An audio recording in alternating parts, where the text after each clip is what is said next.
What's up guys, it's Ash and welcome back to a brand new video. In today's video guys, we've got some custom tactics and player instructions for one of the best attacking formations in FIFA 23, this being the 4-1-2-1-2 narrow, or the second variation. It's team of the season, so if you guys need any coins, make sure you check out MMOXP.com. Their link is down in the description. They're fast, cheap and reliable, and if you use my code Rema, you can get yourself a nice 5% discount. Okay guys, so starting off with the custom tactics. For the defensive style, I like to have this on balance. This is because it gives you the greatest control over your defense, where you're able to press when you need to press, but then when you want to drop off and be a little bit more passive, you are also able to do that. So it does give you the very much needed control that other settings don't. That being said, if you feel a bit more comfortable using pressure tactics, then feel free to go right ahead. Now moving on to the defensive width, I like to have this on about 35. The reason for this is we can primarily defend in a narrow shape, so we're able to block all those attacks through the central areas. If we have the width super high, there are a lot of gaps between our players and it's very easy for an opponent to run through. Likewise, if we have it too narrow, then we don't have enough natural width to cover the wide areas when an opponent tries to go down the wing, so we kind of need to go for a little bit of a balance, which is why I have this on 35.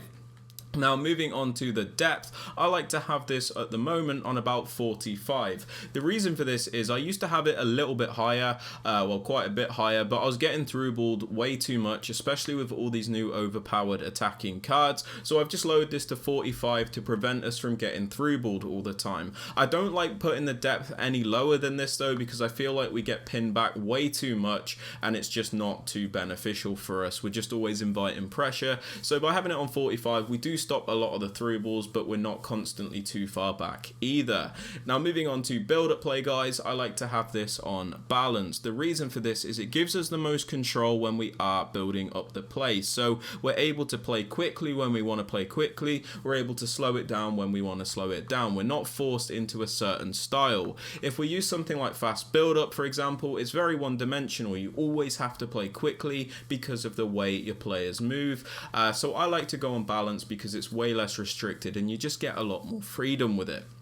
Now moving on to chance creation guys, I suggest using direct passing. This is because it's the most meta option you can use. Basically your attacking players will always bunch up against the defenders, meaning it's very easy to do the 1v1 isolation plays and beat your man. They also make extra movements in the penalty box, so you can get off the extra pass to really guarantee those goals. Honestly guys, direct passing is super important and I do very much suggest you guys use it. Now moving on to the attacking width, I like to have this on about 45. Anywhere from like 40 to 45 is really good, I think, and the reason for this is we don't want to make the width too high, otherwise it becomes more of a wider formation, and if we wanted to do that we'd just use the 4-1-2-1-2 wide. We also don't want to make it too narrow, otherwise our players are way too close together and it's almost like they're sat on top of each other, so we kind of want to go for like a nice bit of a balance. Something like 45 just works really well. Now moving on to players in box, I just have this on 5. This is because it's bang in the middle, meaning we're going to get some players into the box to create chances, but we don't overcommit the entire team to the point where we get counter-attacked if we lose the ball.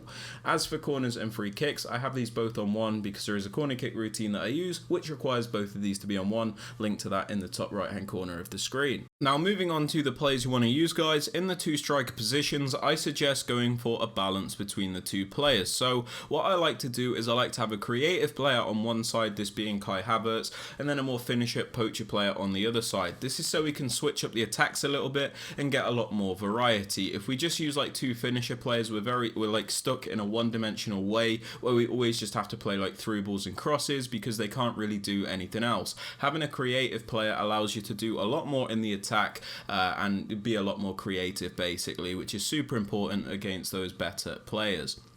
Now moving on to the cam, I suggest you use a nice technical player. It's important that you use somebody that is agile enough to work the angles. You're going to need somebody with decent skill moves, decent passing, shooting, and basically really good all-round attack. You're not going to want to use somebody that is clunky without any creative ability, otherwise you are going to struggle, as this is like the main playmaker in the team. Now moving on to the right centre mid, I suggest you guys use a more box-to-box midfielder. This is somebody that is going to attack attack and defend. So if you can get it, a high work rate is super beneficial, as you get the maximum contributions in attack and defense. But if you can't get the perfect work rates, just ensure that this player has a really good, well-rounded card, because you need them to do a bit of everything.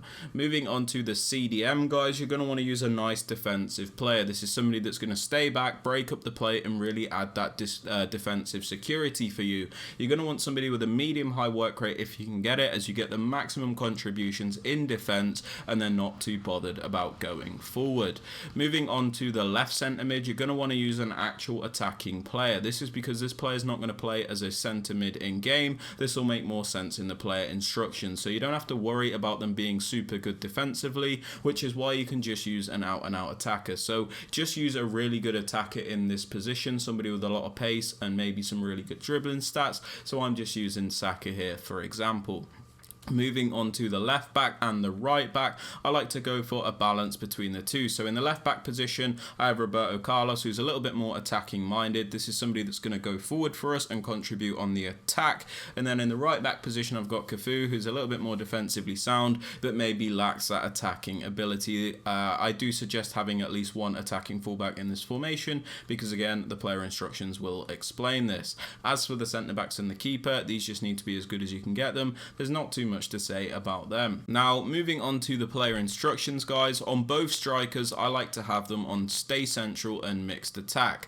We have them on stay central because we don't want them drifting off into the wide areas. They are our strikers, so it is important that they're always in the middle, otherwise they're not going to be in the best positions. For example, if Kai Havertz drifts off too far wide, he's not going to be much use to us because we need him in the middle. So we just want to make sure that they focus in the central areas. We also have them on mixed attack as opposed to getting behind, as I feel you get a lot more out of the players this way. When you have them on mixed attack, they get a lot more involved in the build-up, making your attacks a lot more varied, and it's very easy to link up the play. Whereas if you have them on getting behind, they're always stuck doing these one-dimensional runs where you just have to keep through balling it, which is not always the best idea. So I do prefer mixed attack on both of the strikers. Now, moving on to the cam, I have him on comeback on defense. This is because it makes the team defend in a 4-4-2. Now, the reason we do this is because the 4-4-2 is a much more superior defensive formation than the 4-1-2-1-2 narrow. This is because we'll have a lot more width in the midfield, which means our opponent can't just run right past us down the wing. So it's very important that we go into the 4-4-2 shape to make us a lot more defensively sound. Moving on to the left centre mid, where we use an actual attacking player, we have him on get forward, get into the box for cross, and most importantly, cover wing. We have him on get forward because he is an attacker, so we do want him to join the attack for us. We don't need him to worry about like staying back, so get forward. Then we have him on get into the box for cross, so he's not hesitant to get into the penalty area. If we have him on balanced crossing runs, sometimes they're a little bit static and they won't push into the box, so it's important that we do tell him to get into the box so he does get the most involved he can be. And then we have him on cover wing, so he does defend as a left mid in the 4-4-2. Make sure you don't have this guy on cover center, otherwise the defensive shape will be a lot, like it'll be messed up basically. Moving on to the CDM, the defensive player, we have him on stay back while attacking, cut passing lanes, and cover center. We have him on stay back while attacking because he's obviously defensive. We don't want him going forward. We have him on cut passing lane, so he's always looking to break up the play. And then we have him on cover center, so he does defend as one of the center mids in the 4-4-2 shape. Moving on to the right centre mid, where we have a box-to-box player, we have him on default settings and then cover centre. We have him on default settings because he has a bit more of a free role in this team. We don't really want to restrict him into doing certain things, and the most important thing is that we have him on cover centre, so he does defend as one of the centre mids in the 4-4-2. Moving on to the left back, my more attacking fullback, I have him on balanced attack and overlap. We do this because the 4-1-2-1-2 is obviously a very narrow formation, and sometimes we need to add a bit of extra width and we need to add a wide option. So by putting this player on balanced attack and overlap, it means we're going to have a wider option when we are going forward, and it just makes it a lot easier to attack, in my opinion. If you have him on stay back while attacking, it's just way too narrow and it can be very difficult to actually create anything. So just put your more more attacking fullback on balanced overlap.